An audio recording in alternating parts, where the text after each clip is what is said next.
Gun debate. Why nothing ever happens. Regardless of anyone's stance, this entire debate is just so dishonest that no realistic proposals will ever come of it, nor will a pragmatic middle ground be reached. First of all, comparisons with other countries. Almost every time I hear any social issue move into the realm of comparison with other countries, it is immediately pushed into an apples versus oranges territory. No other country in the world is your country. They have different geographic realities, different histories, different core for their various social issues, and often different cultures and populations, not to mention principles. Not only did Bernie Sanders' repeated shtick about the Nordic countries ignore the fact that they're all vastly different, and so are their strengths and weaknesses, but also none of them is or will ever be in the US's position, and vice versa. The problem with bringing up Japan and Australia in the gun debate is the minute you bring a country up as an example, you're also making everything else about that country relevant. In this case, all you're doing is handing the victory of the debate over to your opposition. The first fact about both Japan and Australia is no land borders with other countries. They have all the means to police their harbors, and they do. They're also very tough on immigration, to a point wherein their ways have been met with criticism from the global community. Japan is also in a league of its own. You're handing the victory over to Richard Spencer there, because it is an ethno-state. It also has a tradition of loyalty to the emperor and civil, fraternal, if you will, obligations among its people. It also has little or no ongoing disruption of its social orders, no massive feminist movements, etc. Does it mean it doesn't have its own set of social problems? No. But you can't compare it to any Western nation while retaining intellectual honesty. So, unless you lobby for a multinational agenda of a weapons and drug-free American continent, with Central and South America cracking down on cartels big time, you're gonna have to grant Trump whichever border construction he wants to build. A wall so high it can't be flown over, with a foundation so deep and robust that no tunnel can penetrate it. And also probably a minefield. You can't have your next door neighbor undermine your domestic efforts by their vastly different ways. Undocumented weapons and people, another problem most successfully disarmed countries didn't have. It would probably take a massive effort of going door to door, ransacking to get every unregistered firearm located and registered on top of every undocumented human being, be it a pathway to citizenship effort or deportation. This surely would be a colossal constitutional violation. And much like the war on drugs has been an expensive failure over decades, so would the war on guns most likely be. Firearms would, pardon my French, firearms would be another high-end product for crime gangs to make business out of, unless you take the stop and frisk and put it on massive steroids. It's gonna be ugly, but there's no way around it if you want a pragmatic and bipartisan road to disarmament. The other argument often brought up is that guns can no longer be seen as a means for the citizens to protect themselves from a tyrannical government, because government military now has nukes, drones, etc. This is as inaccurate as it comes. You see, even if you would have only about 20% of the population armed, going by figures I read from a gun control propaganda post, assuming no one is armed with unregistered weapons only, that still counts for about 65 million people, counting the registered population only. According to what data I can find, and I do take it with a grain of salt, as you'd be right to do as well, it appears that the US Armed Forces have just shy of 1.3 million active duty personnel and just over 800,000 reserve. But even if we were to grant ourselves that the country was sporting a titan of 10 million military personnel and just as many law enforcement, we'd also have to take into account that some of those individuals might be inclined to protect the Second Amendment over the reigning government. So, how many would reliably be willing to work around the clock trying to locate and neutralize the armed opposition in as vast a terrain as the US really is? So you see, in order to do this the hard way, you'd need to know exactly how many citizens are armed, and then do a massive and rapid expansion of military and law enforcement. The damage of that inescapable civil war would cripple the economy and country to a point wherein no tyrant would benefit from the method. Which is why most of us realize that they're trying to do it with manipulation games instead.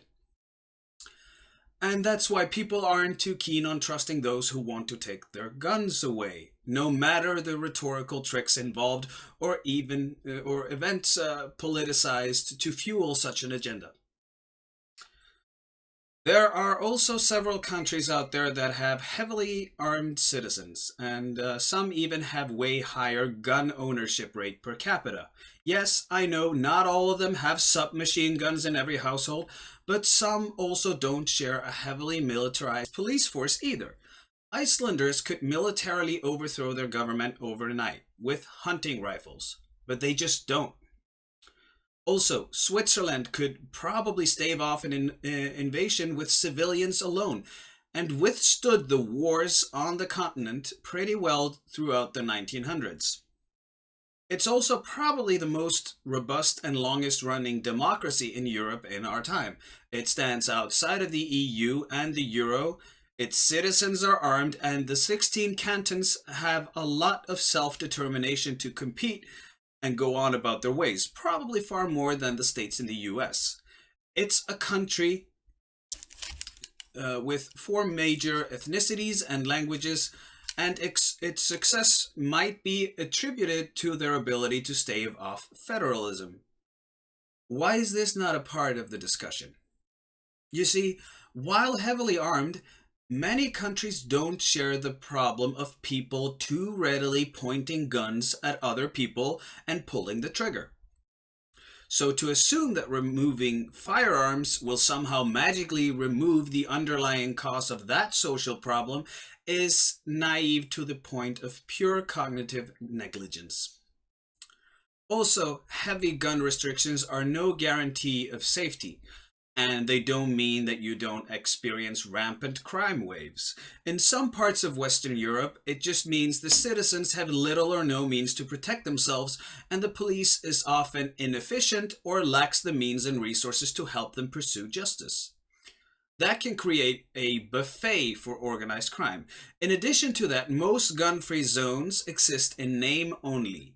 You can buy your guns in Eastern Europe and then take advantage of open borders and drive them to the gun-free cities in the West.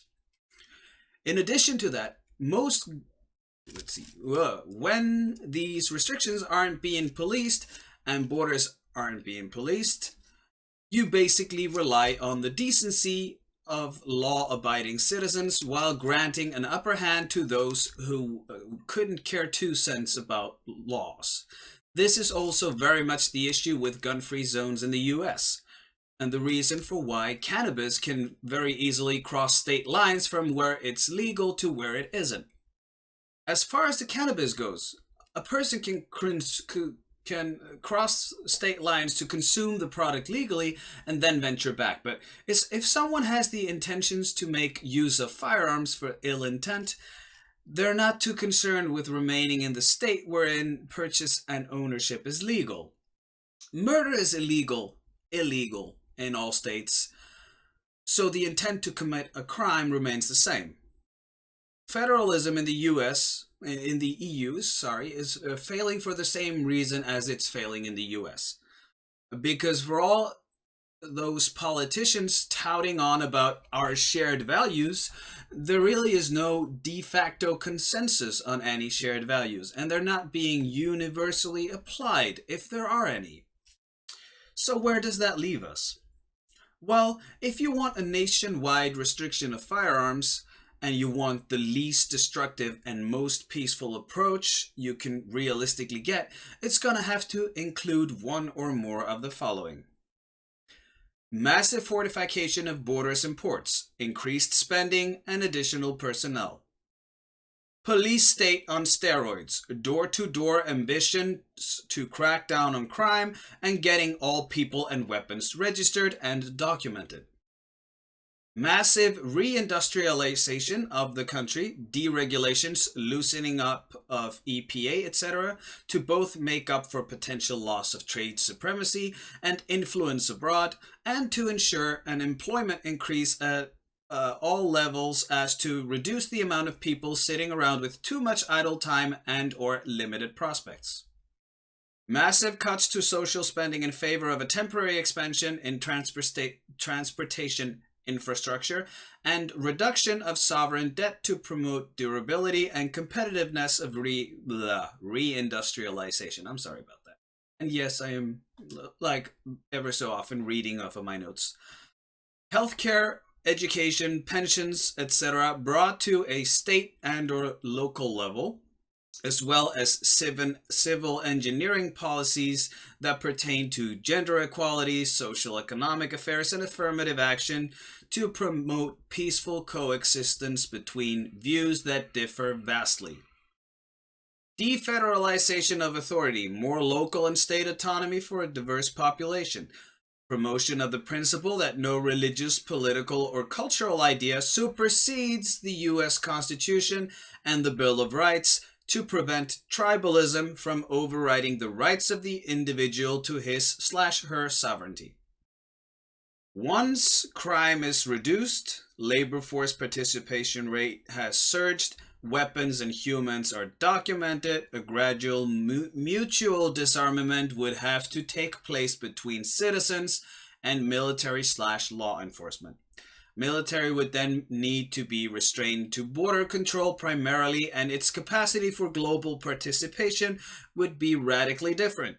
This would need to come with a revision of many alliances and defense agreements, and revisits of treaties, in particular as they relate to nuclear and ballistic missiles. This would also limit the United States to a policy of non-intervention in the geopolitical field, and thus a lot of work is needed to meet the challenges of such a shift. If you want a restriction on firearms and you're not willing to examine any of the points above, or at least compromise on several fronts to achieve a broad consensus for a realistic long-term plan, it's very hard for anyone to take you for anything other than one of the following: someone who is naive, ignorant, and or grossly negligent about reality. A tyrant who solely wants to strip law-abiding citizens of their rights and sovereignty. Or a grandstanding narcissist showering themselves in the temporary attention of a doomed cause. Regardless of which, if you manage to push a bill that isn't crafted with utmost caution, grace, and humility, your opposition will be locked and loaded. And it won't matter whether 5, 10, 15, or 20% of the population, they will be one step ahead of you. Whichever side you're on, get honest about your intentions, get honest about your priorities, and get honest about the discussion. If you think you can keep a flammable topic in non sequitur territory and then catch people off guard, you're playing with a fire of a magnitude you lack the capacity to comprehend. And those are my 2 cents on where I see this conversation. Right? Yeah, I know I had some slips in the reading of these notes, but I think I managed to get it through. So that's it for now. Thank you. Viking out.